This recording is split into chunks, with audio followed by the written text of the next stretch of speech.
We don't like things when it's not in our favor at the time. Even if you hate the system, the way it's working on something that you don't like, you should be happy that it would work the same way for you. So we have the courts, right? We have tariffs, right? Trump is pulling out what's called executive orders, right?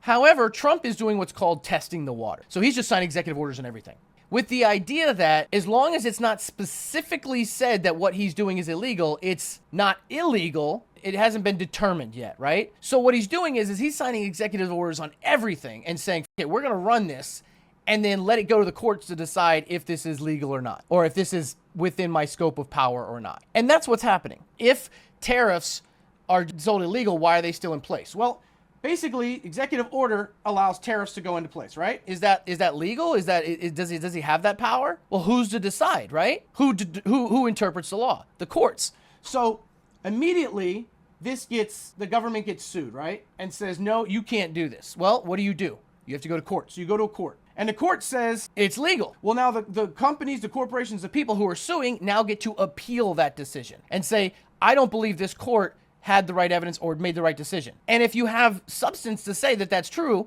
then it goes up to the next level of court. So you go from a district court, you want to appeal, it goes up to a federal court. Even if this court says tariffs are illegal, it's appealed, it goes to the federal court. Well, in that time frame, because a final decision hasn't been made, nothing can be changed. And if the current is this is illegal or this is happening, then they're not going to change that. Federal court says it's illegal. They appeal it again. Now it has to go to the Supreme Court. If and when the Supreme Court hears this, then there's another decision. Or the Supreme Court could say we default back to what the federal court's decision is, and then that goes into play. Let's say the Supreme Court does say it's illegal. Does the administration just say, okay, we'll stop it? Or do they try to use a different law and start the process all over again?